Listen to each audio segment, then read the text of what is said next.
19 साल का लड़का, कॉलेज ड्रॉप आउट और आज 8,000 करोड़ की कंपनी।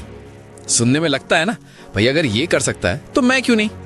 पर प्रॉब्लम ये है, तुम्हें सिर्फ आधी कहानी सुनाई जाती है।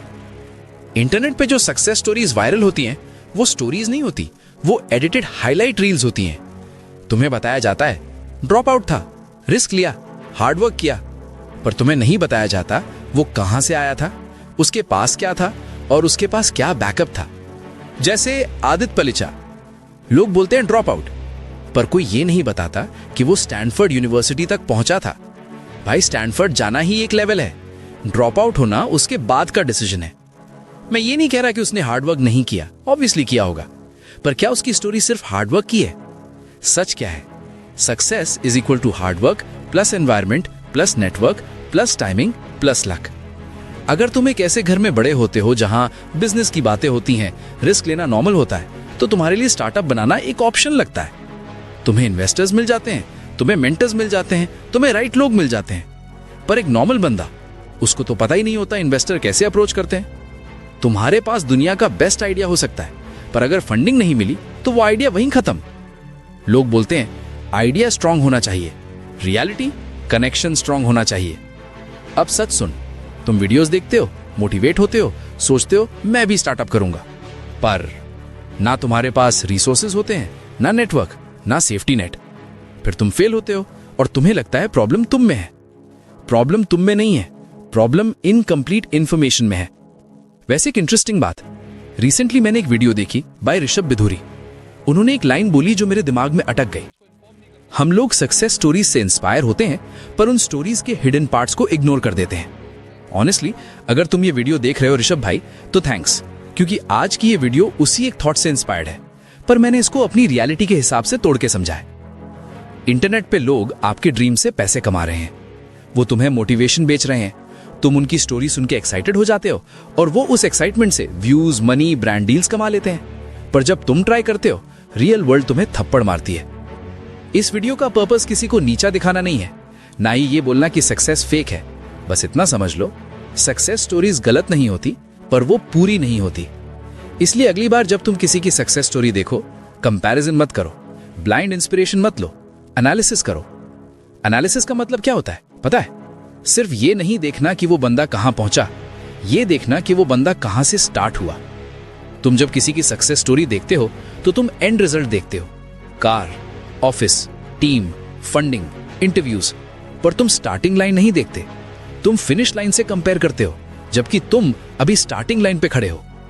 यह बिल्कुल वैसा ही है जैसे कोई marathon runner finish line cross कर रहा हो और तुम जो अभी रनिंग शूज खरीदने की सोच रहे हो, खुद को उससे कंपेयर कर लो। ऑब्वियसली तुम्हें लगेगा मैं वीक हूं, पर रियलिटी क्या है? तुम वीक नहीं हो, तुम बस रेस के अलग स्टेज पे हो। चलो एक सिंपल एग्जांपल लेते हैं। इंटरनेट पे तुमने कभी सुना होगा 3 दोस्त ने स्टार्टअप शुरू किया और कुछ ही सालों में कंपनी करोड़ की बन गई। सुनने में फास्ट लगता है ना? कुछ ही साल, ये फ्रेज ही सबसे मिसलीडिंग होता है। जब तुम डीप रिसर्च करते हो तो पता चलता है वो कुछ ही साल एक्चुअली 8-10 साल थे। उन्होंने कॉलेज में ही एक्सपेरिमेंट शुरू किए, उन्होंने 100 फेल्ड आइडियाज ट्राई किए, उन्होंने रिजेक्शन फेस किया, पर जब स्टोरी वायरल होती है तो ये सब हटा दिया जाता है, सिर्फ रिजल्ट दिखाया जाता है, क्योंकि रिजल्ट सेक्सी होता है, स्ट्रगल बोरिंग लगता है, प्रोसेस स्लो लगता है। पर सच क्या है? सक्सेस एक इवेंट नहीं होती, सक्सेस एक प्रोसेस होती है। रोज वही थाम, रोज वही स्ट्रगल, रोज वही डाउट, रोज वही स्लो प्रोग्रेस, जो कैमरा पे अच्छा नहीं लगता, इसलिए लोग उस पार्ट को कट कर देते हैं। एक और हिडन ट्रूथ है, प्रिविलेज। ये वर्ड अनकंफर्टेबल लग सकता है, पर रियलिटी में इसका इंपैक्ट बहुत बड़ा होता है। अगर तुम एक ऐसे घर में पैदा होते हो जहां फेलियर अलाउड होता है, तो तुम रिस्क ले सकते हो, पर अगर एक गलती का मतलब फाइनेंशियल प्रॉब्लम हो तो तुम रिस्क लेने से पहले 10 बार सोचोगे। ये वीकनेस नहीं है, ये रियलिटी है। एक और हिडन रियलिटी है लक।